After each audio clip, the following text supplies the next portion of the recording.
yeah, we launched in May 22. And the first 6 months we did about 2 million in revenue. Then the following year about 8 or 9. And then last year we did 24.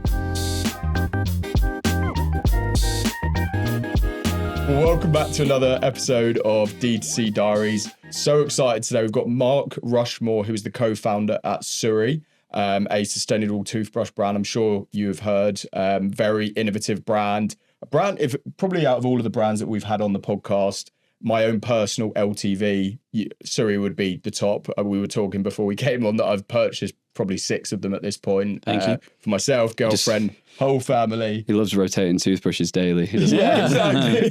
You got to collect different houses. All the different colours. Doesn't brush on Sundays. But Mark, welcome. Thank you. Great to be here. Thanks for having me, guys.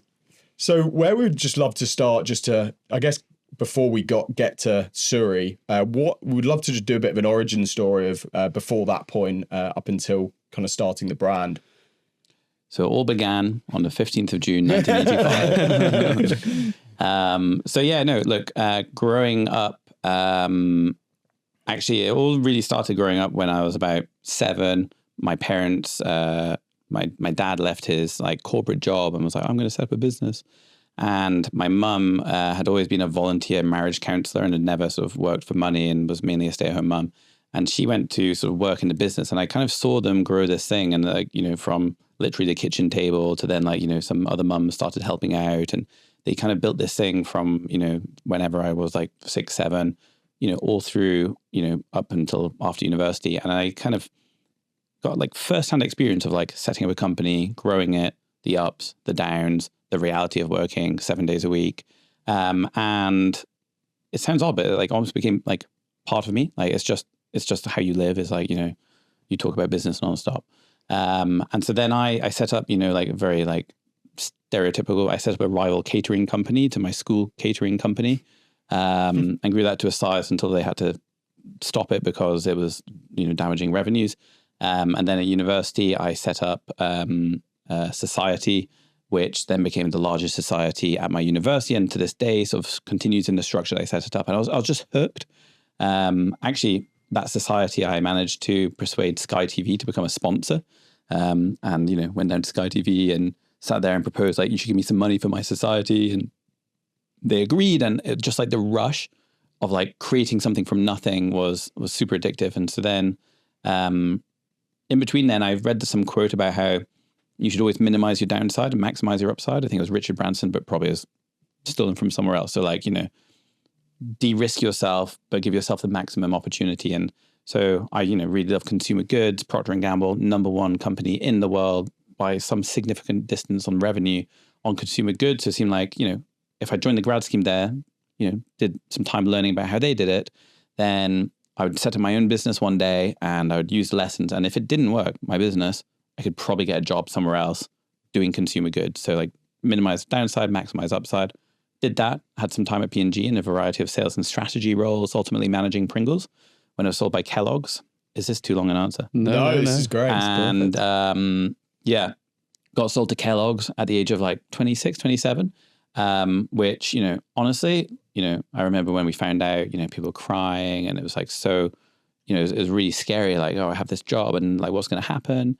But what happened was we got about 3 years salary in about 6 months because they had to, they gave us an incentive to go, and then they had to give us full redundancy package. And I learned tons from the really kind people at Kellogg's, which it was very different from P&G. And at the same time, unfortunately, someone I knew from university committed suicide. And although I didn't know them that well, honestly, this guy just always seemed like a really happy, kind of go-lucky guy that, everyone was his friend. And I just thought, oh gosh, I've suddenly got a bunch of money from Kellogg's. Life's short. I'm not going to just get another job. Maybe now is that time where I do take a risk. So I wrote a list of things I wanted to accomplish on this pad. One was do something that would take more than your normal 5 weeks holiday. Do you know what I mean? No one in their right mind takes all their annual holiday in one go. So I was fuck it, I'm going to do that. Big trip. Learn a skill that would last me a lifetime, learn about digital marketing, and set up a company. So I went to Canada, learned to become a ski instructor. That was the skill that would last me a lifetime. Then I cycled from Canada to Mexico with a friend, unsupported. Then I did this digital marketing competition where I won a spot on a round the world yacht race, the Clipper race. And I won the digital marketing bit and learned a lot, but then I came runner-up in the thing. So I was only meant to sail from Qingdao in China to San Francisco. But then I realized I was just doing it for my ego. I literally just wanted to tell people I've sailed across an ocean. The actual sailing itself, turns out I hated it. It was like I like sailing. A lot of time at sea, that. Yeah, it's a lot of time at sea. It was at winter. It's perilous. I kind of enjoy the, one where you go for a little swim, eat some breakfast, do some sunbathing, sail the next bit. Yeah, Croatia. Yeah. Turns out, crossing the Pacific at winter, not Croatia. Yeah. So it was hard because, probably I am driven a little bit by ego, but I thought, it's not really worth it just to be able to tell people. And so then I thought, I better set up a company because that's next on the list. And so I sat down with another piece of paper and was like, right, how do you set up a company? What company do I want to own? If I'd have known about your company, I'd have been like, that's the kind of company I want to grow, scaling, profitable, doing, pulling businesses together. That sounds awesome, but I didn't know about your company. So I wrote another list. I was like, I'd love to own Facebook. I'd love to own Google. They seem pretty cool companies. Soho House, that sounds cool. And then I wrote the name of an agency that I'd worked with at Procter & Gamble, based in Germany, doing experiential marketing, doing really cool events for the coolest brands around the world. And I emailed someone who I knew at each company being like, hi, my name is Mark. I'm on this life discovery plan. And one day I want to set up my own company. And I think your company is really cool. And I'm willing to work with you for free for 6 months. And, I'm going to learn about what you do. And then I'm going to take it and apply it to my own company. Google didn't respond. Facebook didn't respond. Soho House didn't respond. But the agency wrote back 24 hours later being like, as luck would have it, we had a board meeting yesterday. We want someone to open a UK office. Rather than setting up your own company, why don't you become a partner? We're going to fly to London tomorrow to meet you. Meet us at 5 p.m. Central London. Oh, okay. 5 p.m. comes. There's no one there. 5:15, no one there. 5:30, they come out of this meeting with Weller, a bit late. And they're like, look, we got a flight from Heathrow. It takes off at 7. And it's 5:30 in Central London. I'm like, well, you've missed that flight. And they're like, you've got to get us there as quickly as possible. How can we do it? And I was like, well, there's tons of traffic. It's almost impossible. And he's like, look, if you can get me to Heathrow and I get on a flight, you've got the company, as a partner, let's go. So I was like, well, fuck it, let's give it a go. Why not? So we hopped on some bikes, cycled really fast to Paddington, hopped onto the express train, got there, and it was 20 to 7. I was like, there is no chance. But the guy ran out. I was like, yeah, I was like, good luck. And I was at Heathrow, being like, what have I just done? But the entire way I was pitching him as why I should set up the company. And then as luck would have it, send me a WhatsApp message, him sat on the plane got delayed by 35 minutes. He got on the plane, sent me a message, said, it's yours. Set up 0 to 9, an experiential marketing agency, helped scale that for a few years. Won Oral-B as a client along the way, learned about Oral-B, sold that business, took a year off to discover myself, was massively burnt out by the end, and thought, right, if I was to set up another company, what would it be? So I got another piece of, basically it's pieces of paper, wrote down, I would love to set up a company that does, has a massive impact, that does something for good, not just for money. So is a B Corp, could do over 100 million in revenue, could apply to people all around the world, could do something that makes the world slightly better rather than slightly worse. That is on the Sunday Times business section. I don't know why that was just, and then one day, this nice guy I met called Give, who also worked at Procter & Gamble, I know this is the world's longest answer. This might be the end of the podcast at the end of this, but there you go. And he said to me, hey, I've got this idea for a toothbrush company. Every year, 4 billion brushes get thrown away, end up in landfill and oceans. Virtually every brush you've ever used still exists. What's more, people often can't even name the brand of toothbrush that they use. No one uses Bluetooth. The batteries die. Why don't we set it up? So we set up SURI. And here I am sat in front of you. Very detailed and developed answer. Comprehensive. Very comprehensive. From now on, I'm just going to be really short with my answers. Honestly, I'm going to be absurdly short. That's always the longest gap. Okay, right. Yeah. In terms of your co-founder, did you meet him at Procter & Gamble whilst you worked there, or was it post that you formed the connection? Yeah. Wild story. oh man, I said I'd do the short version. I met him at an industry event in France, but actually it was on a speedboat to a private island off the coast of France. We'd been invited to an event by the Unilever CMO, Keith Weed, and my partner was working for Martin Sorrell. So Martin Sorrell, founder of WPP. Yeah. And I wanted to sell my agency to his boss. When we got to the island, we were much younger than everyone else. We got chatting, and it just transpired that he'd started his career at Procter & Gamble in Geneva, but in finance and marketing, whereas I was in sales and strategy in the UK. So we'd never crossed paths, but he'd managed about $500 million worth of business for Gillette. Nice. So 2 different skill sets, but very much in that consumer domain, and obviously the Oral-B piece. I think it's a really interesting method of being very intentional with like choices through a very simple list, like just listing out what you want the next thing to look like that you do. Talk to me a bit about like the journey of SURI. So obviously you're now about 4 years in. How did you decide to set up your business? like why did you choose this business?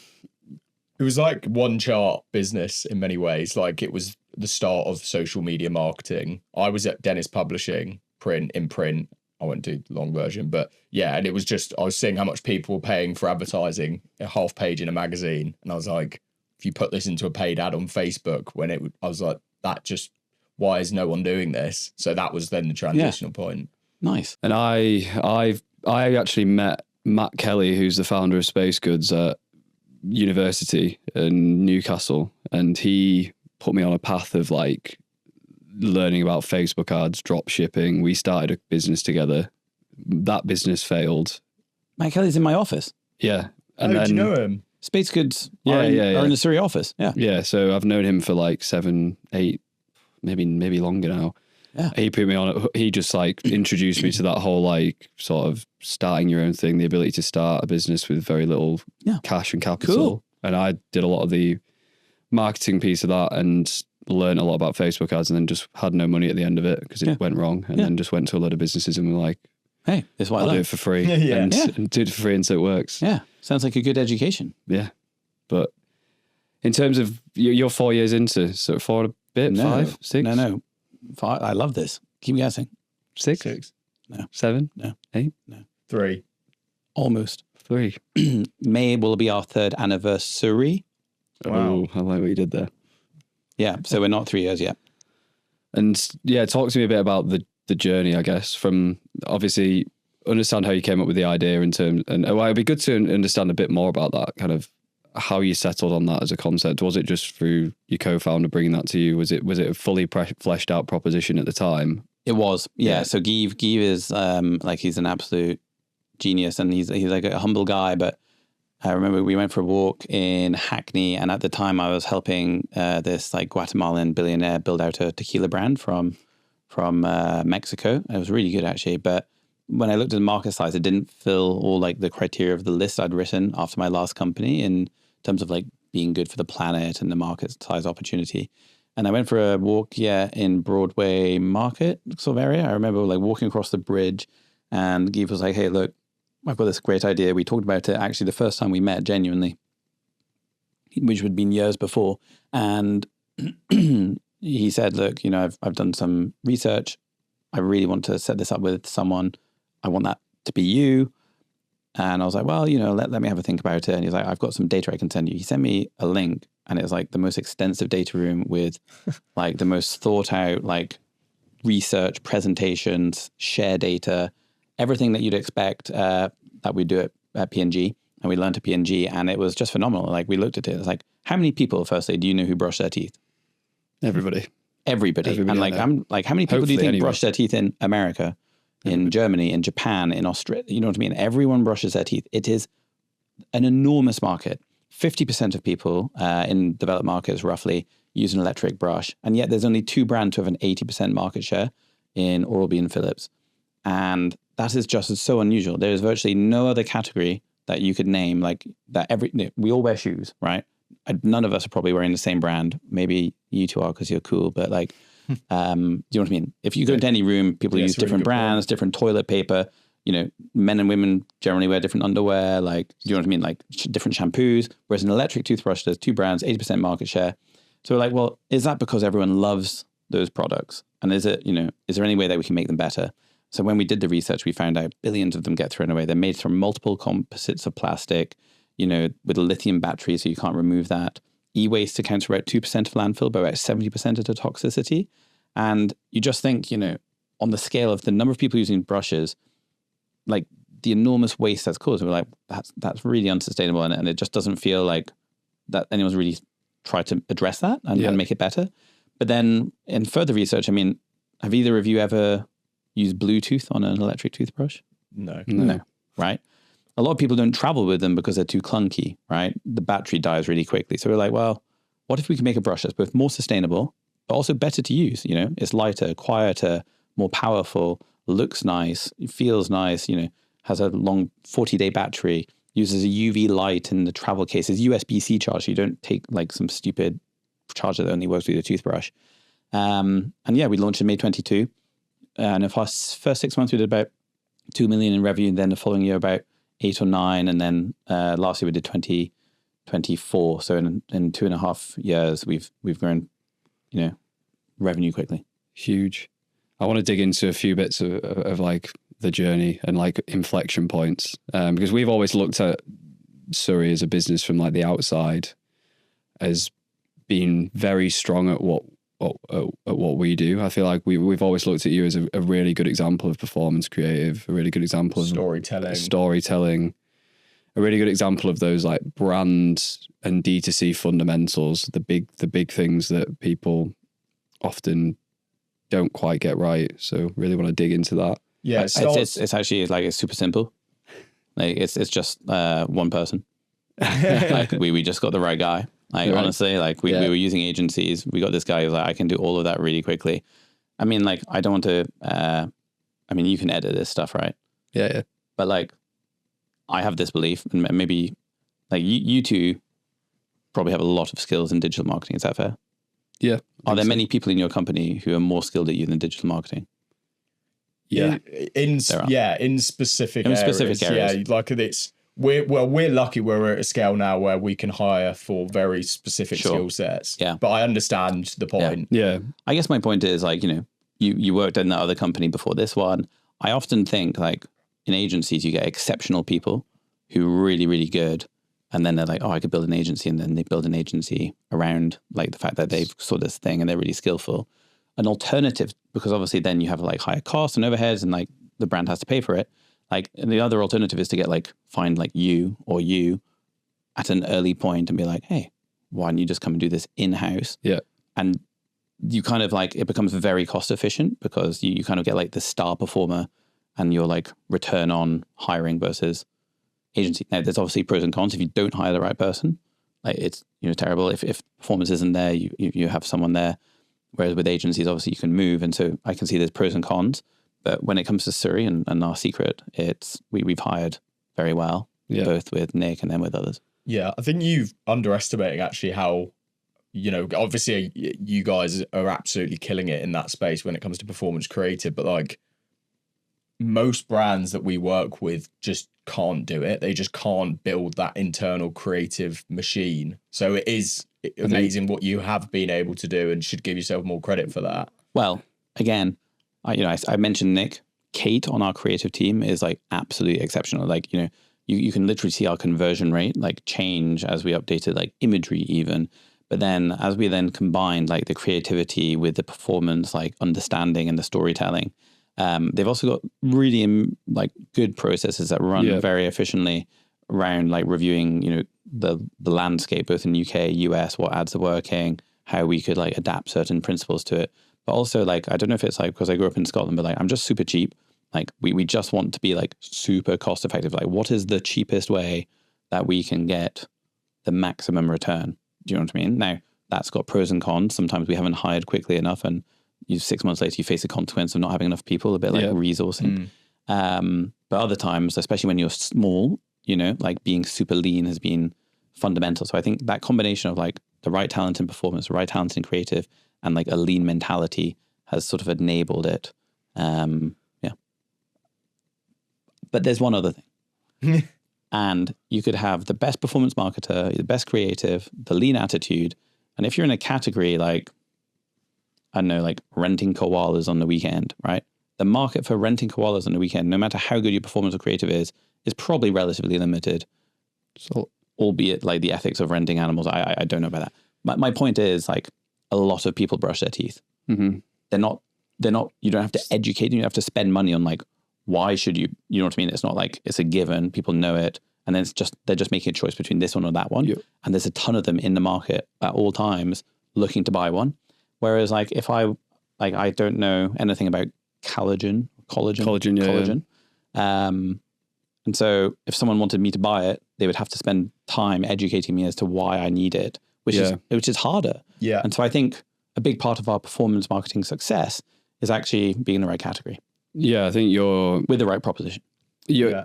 And I think that also, we were discussing prior to the episode, like some of the USPs of the product and how visual it is, and how you can actually, like, just the visual experience and the product experience with your product versus the incumbents in market probably compounds that further. Like, you operate as a brand almost exclusively, probably still, even at your current scale. Like, I imagine most of your creative that really drives performance is in that demand capture, not demand creation bucket. Like, it's us versus them. It's very 3 reasons why. It's like really focused on how much better your product is as an experience compared to the current solution that they're already using. A lot of it that I've seen anyway, the creatives that I love that you guys do is very much that, like, top of funnel, you know, it's almost mission focused around the, you know, villainizing these big unsustainable toothbrush brands, and you kind of creating this conflict between the two and really highlighting the problem, but your mission comes through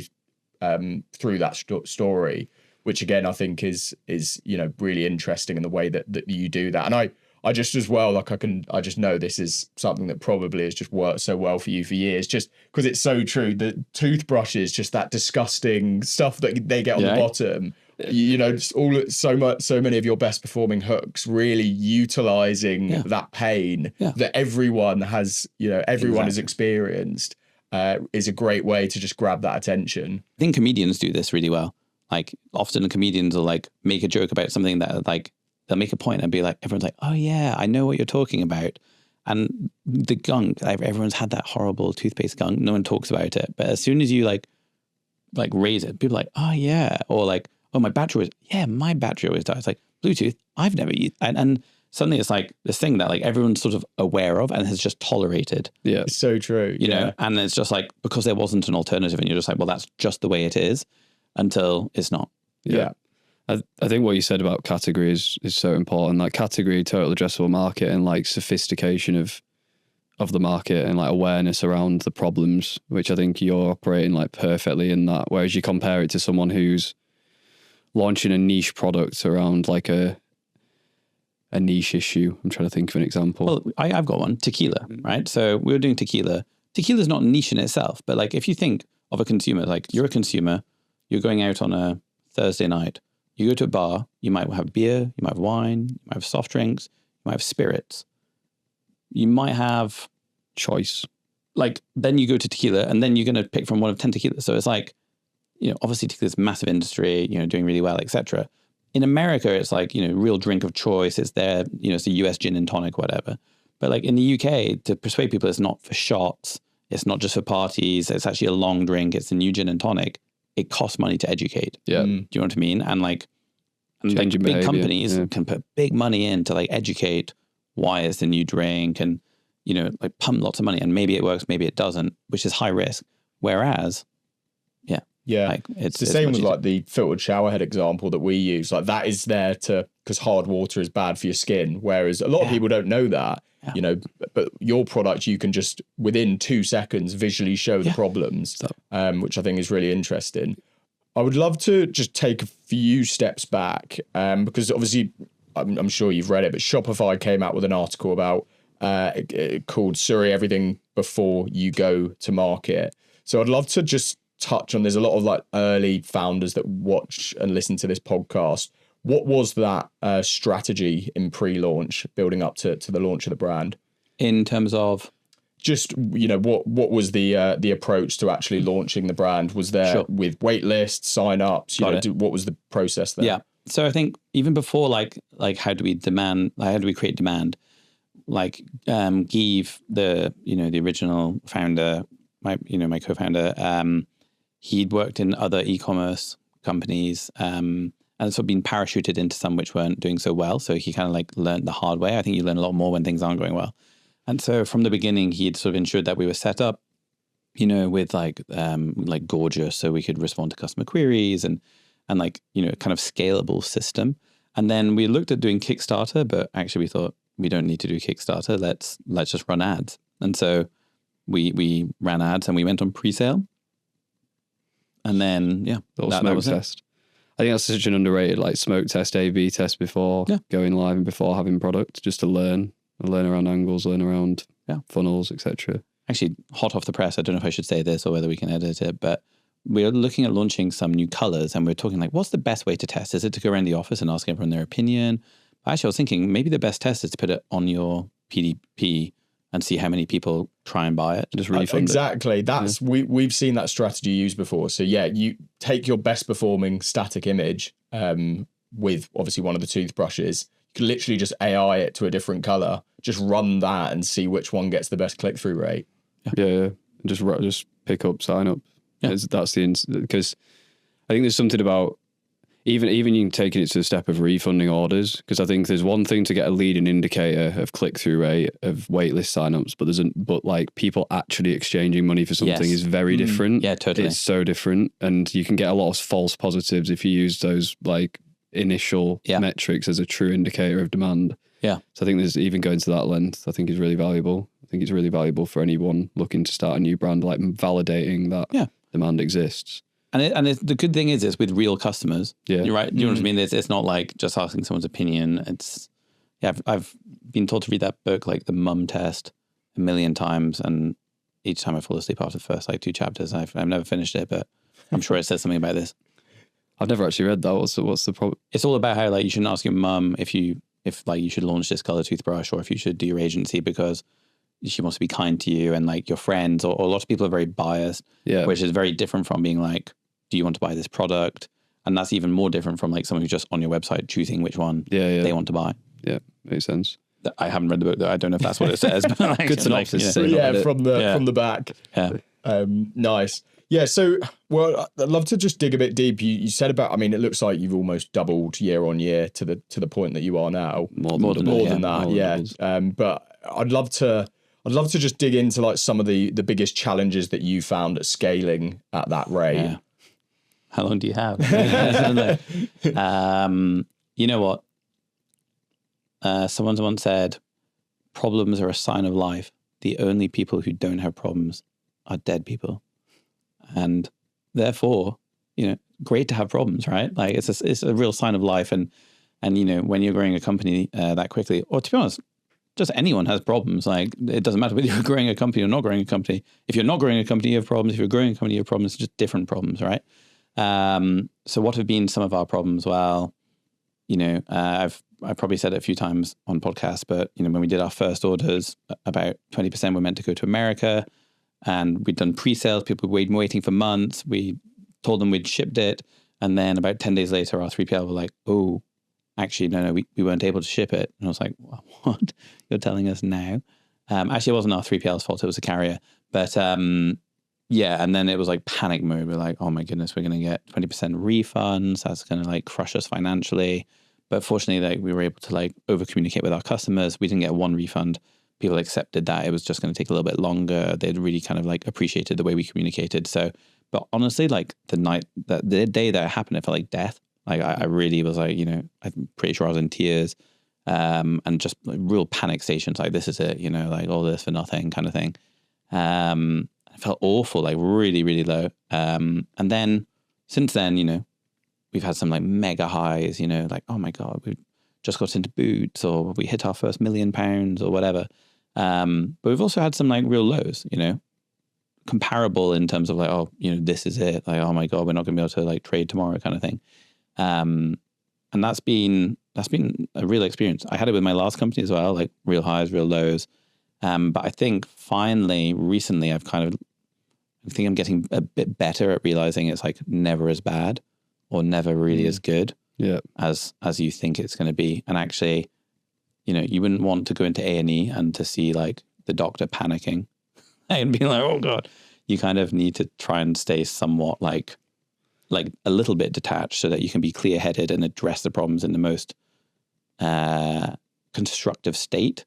And I think that's something I'm trying to get better at. It's a roundabout answer. Yeah. And it's so Have you true. ever had that?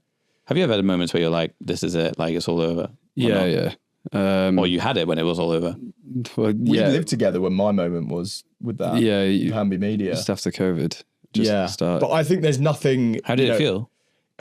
Weirdly, and I don't know if this is a bit psychotic, but you can probably relate. Like, there's something really amazing about having your back up against the wall. Yeah. Because it's just like, it is just Do or make or die. break. It's adrenaline. Yeah, exactly. Yeah. It like feels very real, doesn't it?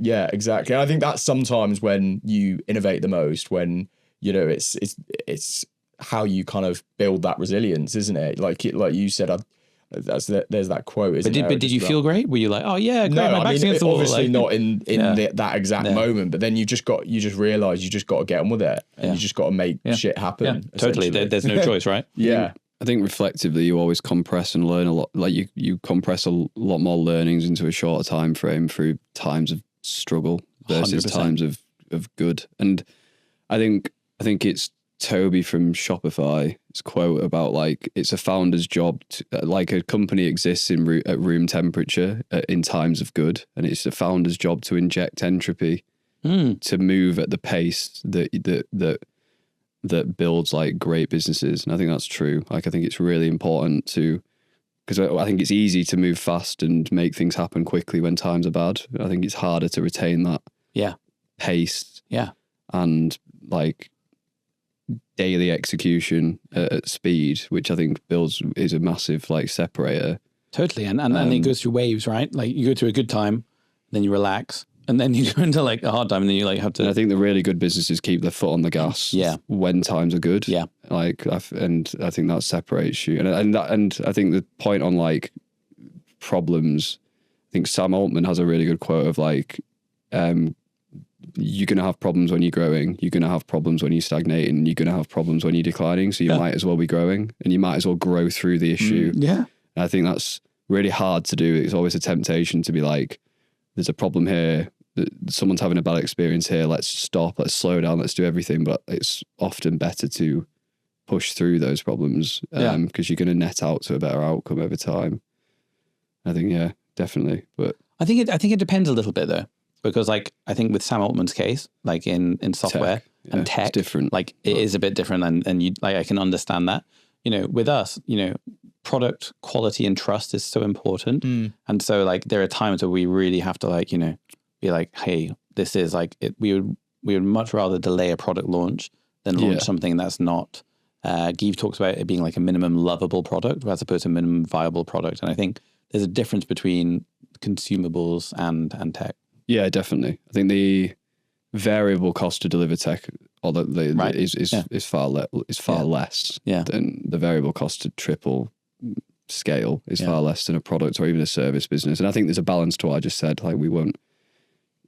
Like obviously if we were churning half of our clients, like that would be a massive signal to probably slow down, which we obviously wouldn't do. But yeah, I think I often think about what's the best business ever. And I think just selling PDFs, like Joe Wicks, like, I know, on early days, £120 cost, straight profit. It's like, I'm going to do some workouts, going to pay that person £3,000 to make me a PDF once, and then I'm going to sell 100,000 PDFs for 120 quid each. Like, fair play to the dude. No wonder he looks so happy all the time. Yeah. But even that has downsides. Like, there's no perfect business. They'll all be like, your PDF didn't get me results. Like, the grass is always greener. Education is another one. We've got a friend who's big in the online education space, and it's same. It's like you just create a course, and then if you can scale it, then And have they scaled it? Yes. Very well. Are they happy? He's also got problems like client success. Exactly. The grass is always greener, isn't it? Yeah, it's true. There's no perfect business. Yeah, it's or like if there is, I want to find it. Yeah, it's like you were talking about us and agencies, and we talk about brand owners, and it's true. Like everyone almost wants to be on the other side because there's pros and cons of both. Totally. Yeah. One thing of just getting back to kind of, I know, coming back to like the performance marketing side, because I think we both love what you guys do and have Thank you. been studying a lot of it. I think you've really found this balance between brand and performance. I'd love if we could touch on that and how you approach that to ensure that you're remaining and holding that brand integrity whilst also driving that direct response nature of your creative. No. I wonder if it's, and I think the whole visual aspect of the products, and it probably ties into a bit of that, but it'd be interesting to hear about how you thought about that from the outset. So we have 3 core pillars, each as important as the other for our business, and those are performance. The product has to give as good or better a clean than any other electric toothbrush on the market. That is its primary function. Design, design in terms of like what it's like to unbox, the website, our customer service, the features on the brush, like the 40-day battery, and the aesthetics. And then sustainability, clearly, right? And, making sure it's as sustainable as possible. And so when it came to, thinking about our ads and our creative, design had to be for, it's one of our core fundamentals of the brand, and, trying to communicate that, because obviously like, a lot of performance advertising isn't necessarily super brand led. And so trying to find that balance is something that we're constantly looking at and striving to achieve. And I think a brand that's doing quite well, I think, with it is called NIMBY. They're a relatively new brand. Actually, like, my first little like investment of like the minimum money that I have, so not a huge amount, but 2 amazing founders, Anna and Gemma, and they have an aesthetic that's very similar to SURI, but they also have a lot of like UGC kind of like, these are our sketches. And by, having that contrast between a little bit of UGC, but then like very high-end digital video render, you kind of like get both that like relatable content that really resonates with consumers. But also you get that like super premium, aesthetic. And I think, we've been doing that for a while. Like they're doing it really well now. And I think, that's kind of like a core part of our proposition. So we've always had to try and include it. Yeah. Does that answer your question or not? Yeah, really? No, 100%. I think it's interesting because I think as well, like we work with some brands that are very brand focused, and it's, at times been this battle between, our objective, which is to drive performance, and their objective, which is obviously to maintain that brand integrity whilst also doing the same. But so it's interesting how there's that balance there. And I think totally the reason I ask is because I do think we're moving towards a time where it's almost like the rise of the ugly ad, where this is kind of what is working through performance creative now. And it will be interesting to see how some of these brands play that, whether they, get on the train or not, because again, that might impact, the results long term. But I think you're right, but it depends very much by category. Of course. So again, like I'm not like a big shopper of female clothes, but there is a company, Adenola. Yeah. And, I wasn't that familiar with them initially, but like all of my team absolutely love them. Had a great call with the CEO recently, and just like everything they do is so beautiful. Yeah. Do you know what I mean? Like I haven't, like, again, I don't see their ads, so I don't know if they have like many ugly ads, but certainly there's a lot of like lifestyle, like especially with more apparel, I think, like where you're selling this like dream where like I haven't seen them use like the ugly ads, so to speak, whereas other products definitely do. And so I think it's looking at like the different playbooks, and like beauty and seeing how people are doing that combo well. Yeah, for sure. I think, because it's possible clearly to build a very incredible business without doing ugly ads. Definitely, yeah. I think so it's not, it's category dependent. Yeah, definitely. I think like you're looking at fashion as that, like you're selling an aspiration, you're selling an identity, or you're selling something that people want to like identify with or like unite behind as a idea of who they are and prescribe to that. So I think the polish and the visual execution is a lot of that, especially in a digital landscape. Totally. And that's true of a lot of things. Like there are some products where it's like not really necessary. Do you know what I mean? Like, it's very functional, what you're ingesting or something. And so maybe it doesn't need to have that same aspirational thing. But ultimately, I don't know, I've heard other people say it, so I'm going to say it because it makes me sound cool. But like people often buy for emotional reasons. Yeah. How they think it will make them feel. Like, yes, you know, I'm going to buy this iPhone or maybe not an iPhone, but like water's a really good example, right? Like I'm pretty confident I couldn't taste test the difference between any water brand. And yet still, you know, sometimes I'll buy this one or sometimes I'll buy that one. It's pure marketing because I believe if I buy that one, I'm like this like sophisticated European gentleman. Or actually no, I'm like a raver in America drinking liquid death. You know what I mean? It's sort of, I just always think of water as like the epitome of marketing a feeling of and like a brand association. But I think that's probably applicable to, you know, every brand. What's your favorite brand? Where's your top from? Good question. Mine's from Bound, which is what it used to be one of our clients' fashion brand. Yeah, nice. I like them as a fashion brand. I love Aim Leon Dore from a marketing perspective. Why? I think what they do from like a campaign, photography, creative execution. What about it appeals to you then?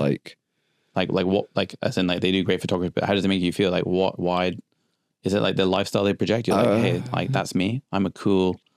It's a good question. Guy. I really like their intersection of like retro modern culture and the way they bring like, they do a lot of collaborations with people, or they do a lot of like, they pull inspiration so cool, from like 89. Yeah. Like it's very good at staying at the forefront of culture. Cool. Yeah. Like when there's, relevant. When there's like cultural moments, they are just like the first to jump on them.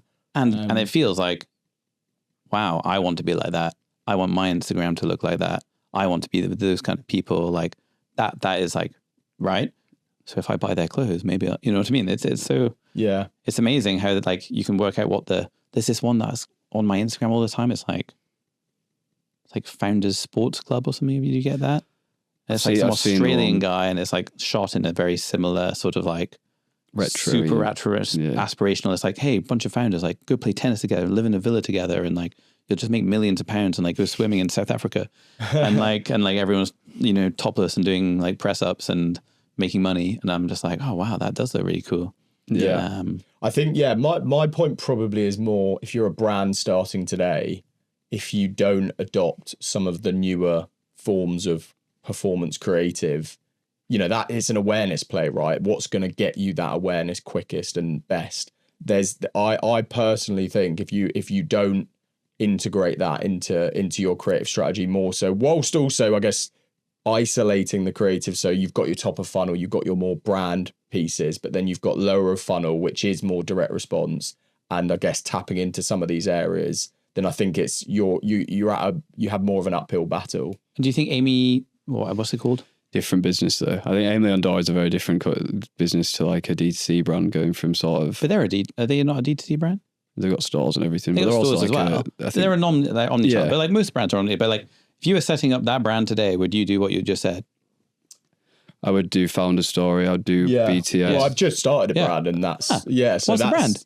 It's called Club Neuro, but this is we again that was like community first, so we've built a community around the topic. So, but I think. But I think you're right. Like the founder, the behind the scenes, that's exactly what NIMBY are doing, and I think it is that combination of like real, like authentic connecting, like something that people can go along the ride with. Yeah. Exactly, like transparency, isn't it? Yeah. So leaning into what is capturing attention and driving demand, like people through to a funnel. Also, people can like join on the journey, I think. Yeah. It's funny. I was just talking about this like just yesterday with my team.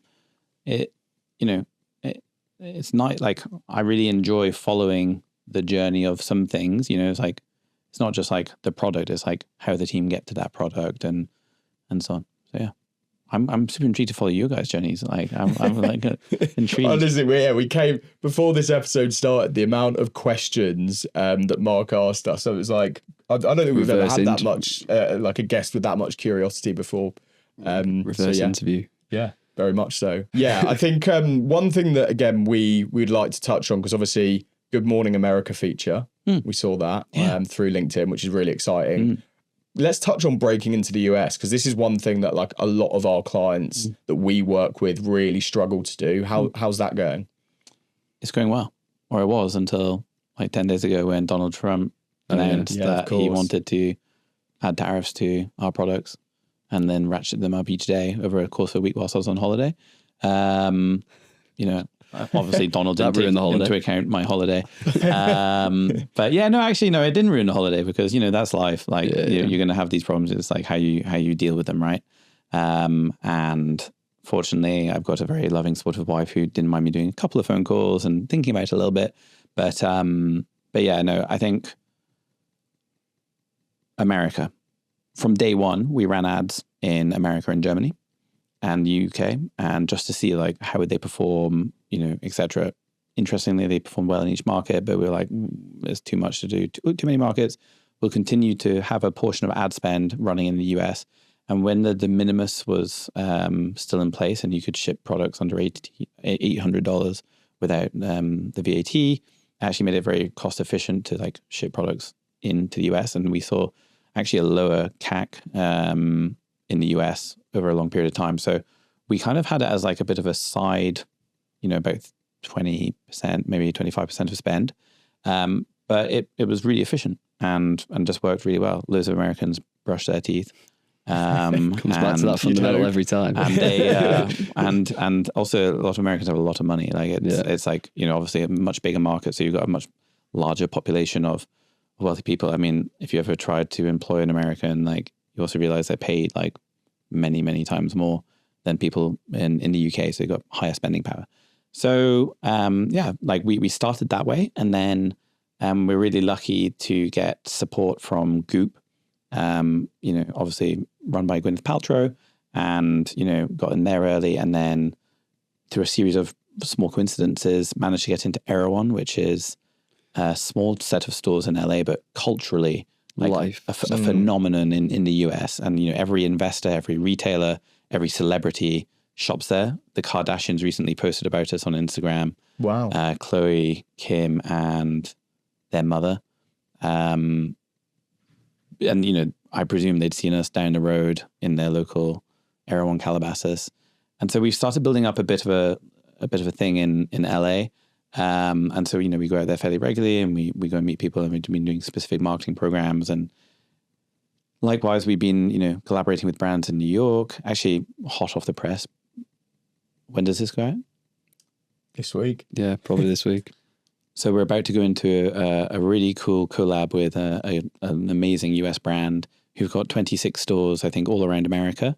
And it's a really, really exciting collaboration because it's not like a typical place where you'd buy electric toothbrushes, but like a really nice brand kind of crossover. And yeah, there's all sorts of like interesting tips and tricks, I'd say, for the US. There's definitely some trade shows that we went to, one called Founder Made. I think it's no longer exists. It's like got a new name.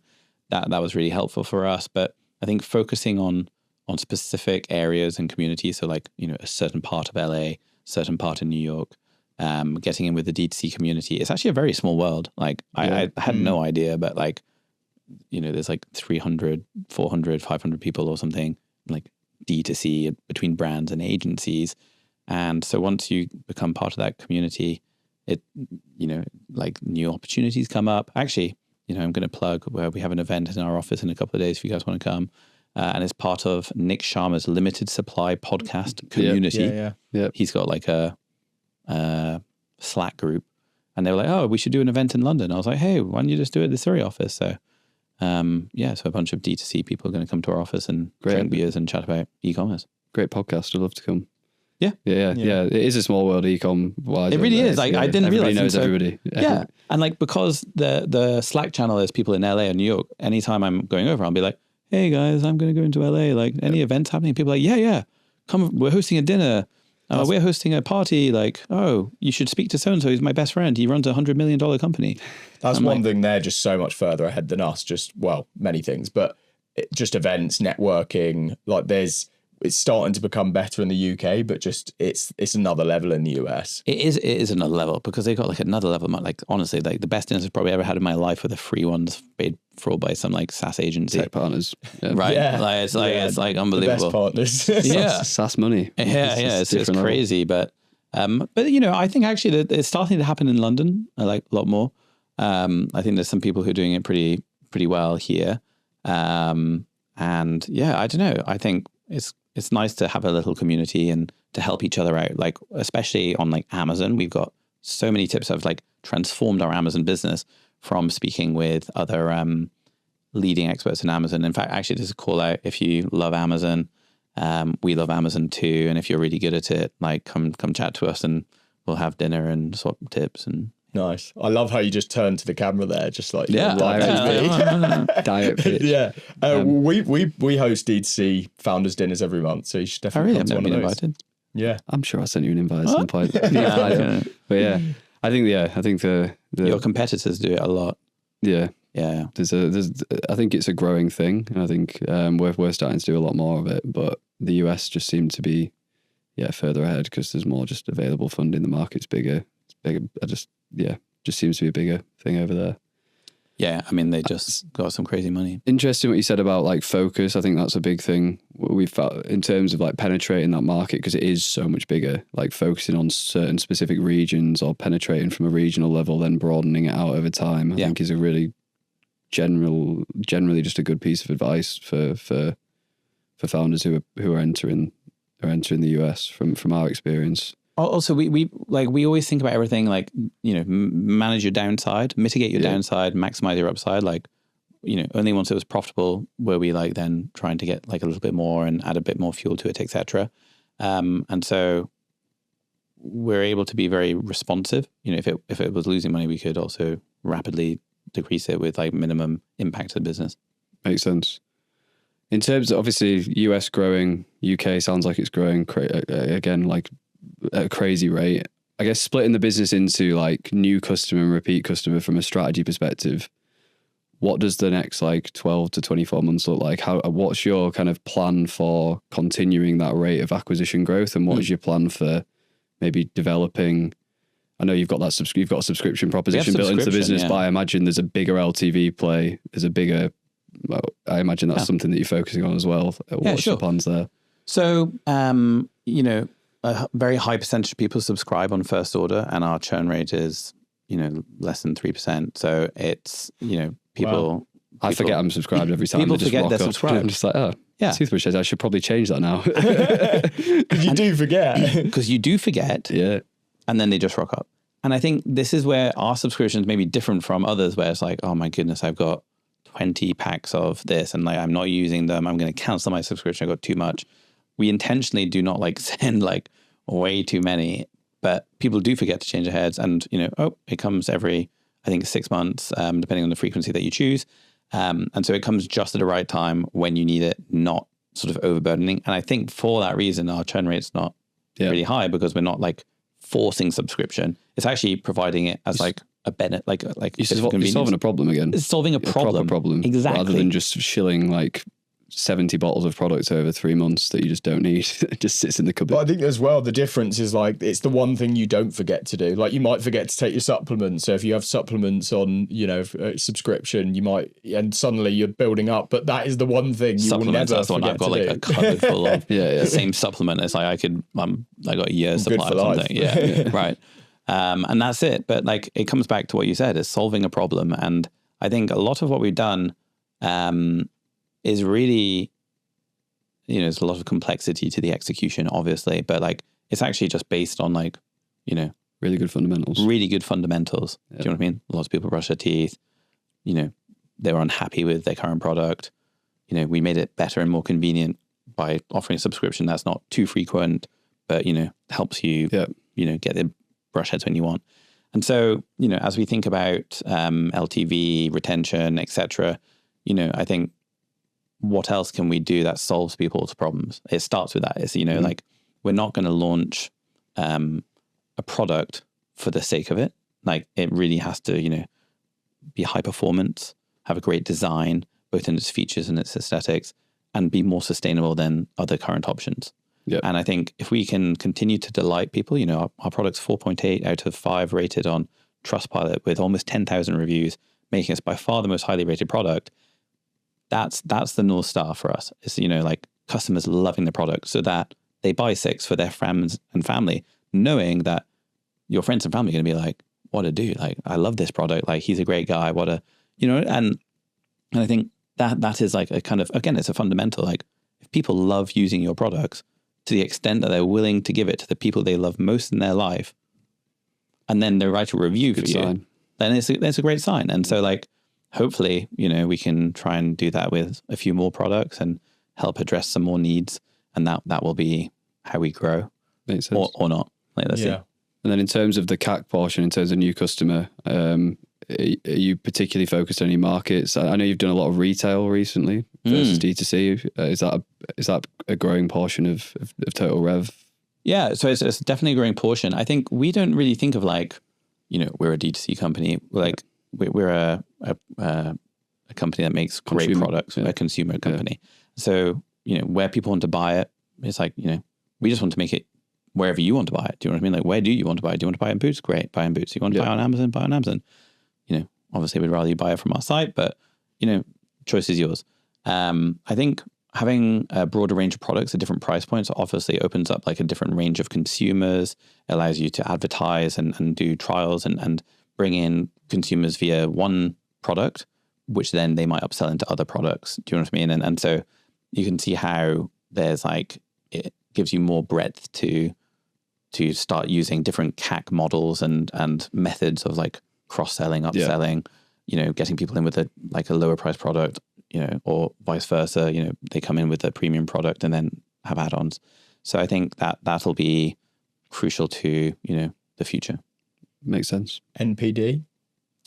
And that will come through NPD. Yeah. So I think, we're looking at a range of NPD, but it's hard. Like, I would love to say like, we've got 15 products ready to go, but again, we're very, very focused on doing something really, really well. Yeah. And sometimes that's by design. Sometimes that's because it's just really difficult to do lots of stuff. Like I always admire people who can do like, I've got 1,500 SKUs. Like, holy moly. Like, focus, I think, is so underrated, isn't it? In all aspects of, I mean, you look at like another example is like AG1, how they've been able to just scale to 100 mil plus with one single SKU. One single SKU. Like that Red Bull, Innocent Smoothies and Red Bull was set up in the same year, I think, maybe in the same month. Obviously, both phenomenal brands, but with very different outcomes. Keeping that focus is such a struggle as well, especially in like people. I think it's a big thing we drill in is like trying to just focus on our core, our main revenue driver, our main areas. I found out, Pareto's law, the 80-20, like 20% of your effort give you 80% of your results. I was yesterday years old, whatever it was, when I found out that like Pareto's law isn't 80-20, it's also like 10-65 and like 5-55. So like, did that make sense? So it's like 20% give 80%, but like 10% give you 65. And so like, I think having a lack of resources as a startup is a gift because it forces you to find what is that 20 that gives you the 80 or the 10 that gives you the 65 and to try and like relentlessly play there because you have no choice. If you don't, you will die and your company will no longer exist. You won't die, but the company will die. And so I think that's kind of like where we're constantly trying to think like, where is that point of leverage? And like, let's focus our attention there and not on the other stuff. On the Good Morning America piece, and I know you've been doing a lot of PR recently. Let's touch on that quickly. What's your approach been to PR? PR is, I just absolutely love it for a few reasons. One, an electric toothbrush is often a high consideration purchase. And so you will regularly want to see best electric toothbrush, SEO. If you type in best electric toothbrush, you will find SURI in, I think, 9 of the top 10 in the UK. I think 6 or 7 of the top 10 in the US now. And that's not a coincidence. Having strong SEO strategy is, important to many companies, but in ours, it's all done through like listicles, which is an interesting world in itself. So, we're very lucky early on to be picked up by one of the top 3 listicles in the UK. Around our pre-launch, we'd sent a product to the journalist and fortunately they said this is the best one to buy. And day in, day out, we got traffic, high intent traffic. People like, best electric toothbrush. It says this is number 1. Click here, purchase. And so we've been very, very intentional about that. But then being a Listicle is one thing, but like, you know, you guys know what click-through and conversion rate are, right? Yep. It's like, okay, well, what's the image? Where is it in the Listicle? What's the title? What's the text? What does the review say? What doesn't it say?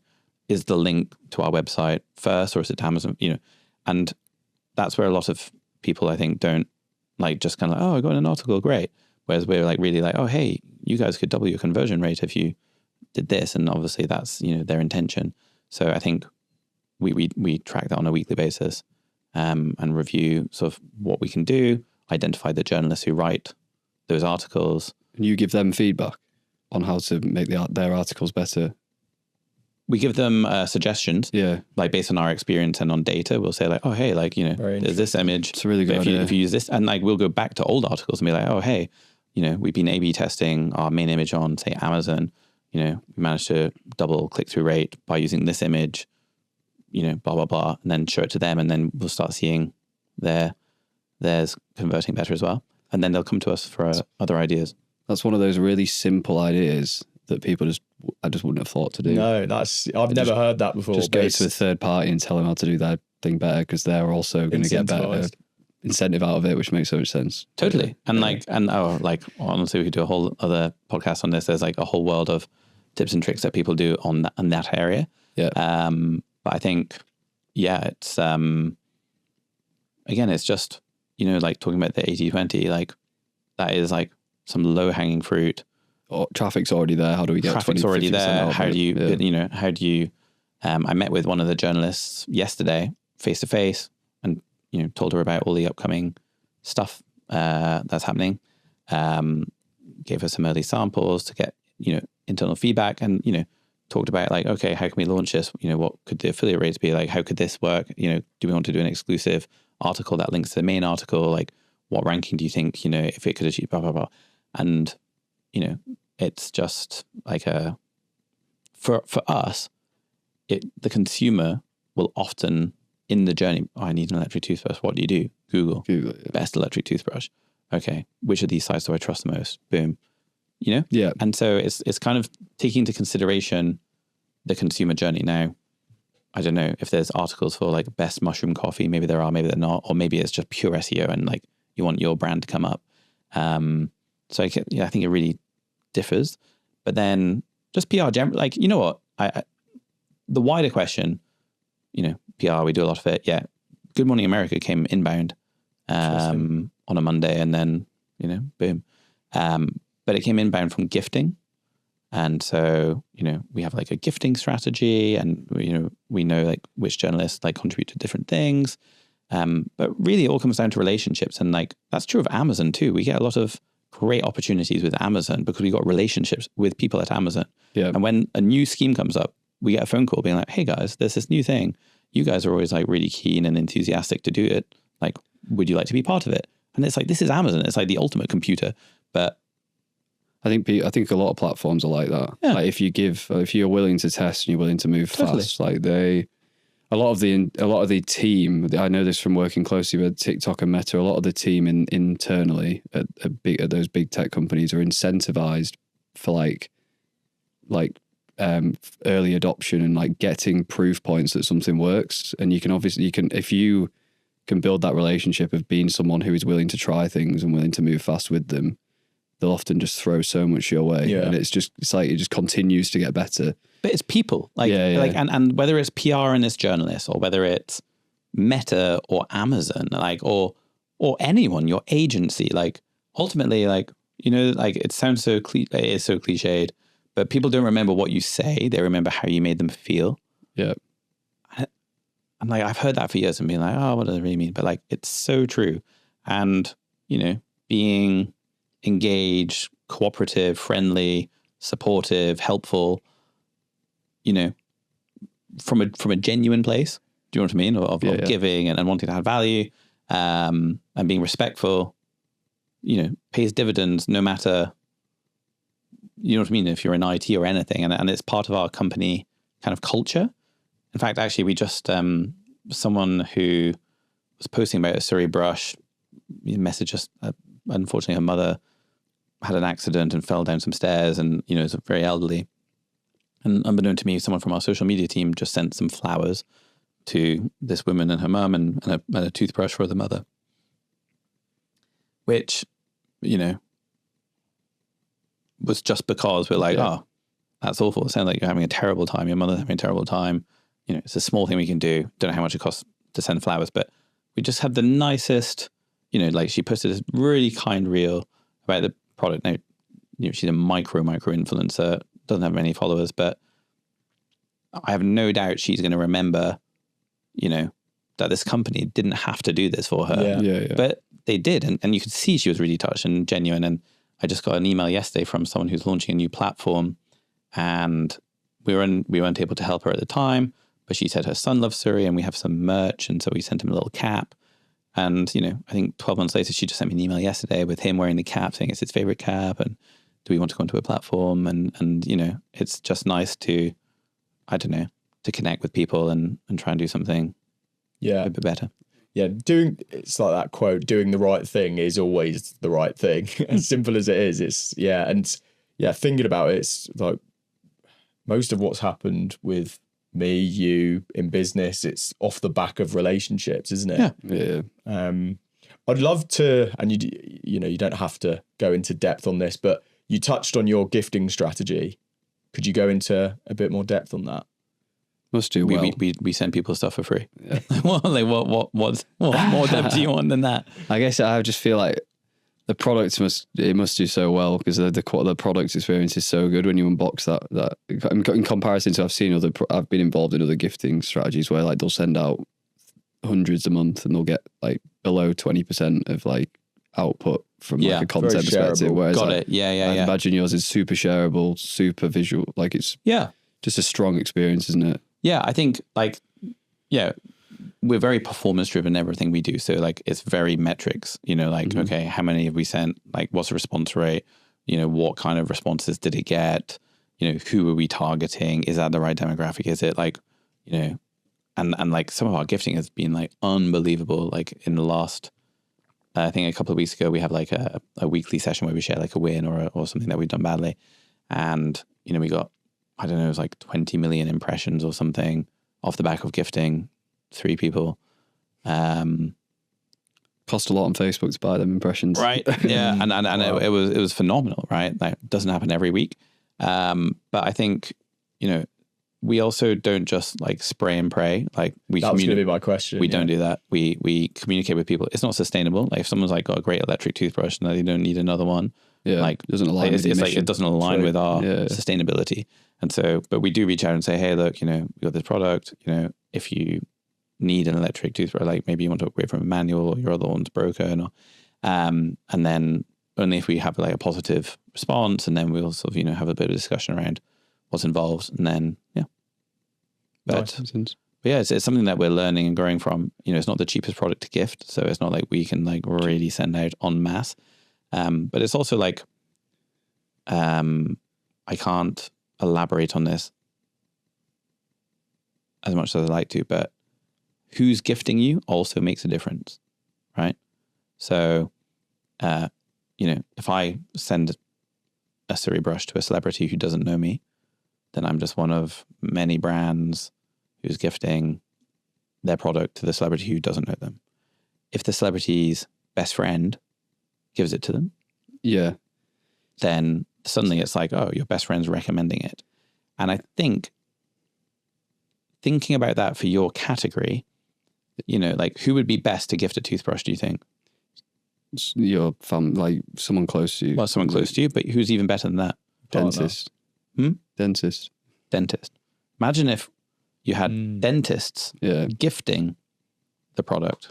So this is someone, you know, and so I think, you know, that could be our category. So we could, you know, have dentists gifting, or I think just thinking about, you know, it's the same with like warm intros, right? Like just it's people of influence, and it's people of influence. People look at that as an influencer. Yeah. But it's not always an influencer. It's somebody who has influence over another person. So that could be someone who runs a community. I wouldn't be a dentist.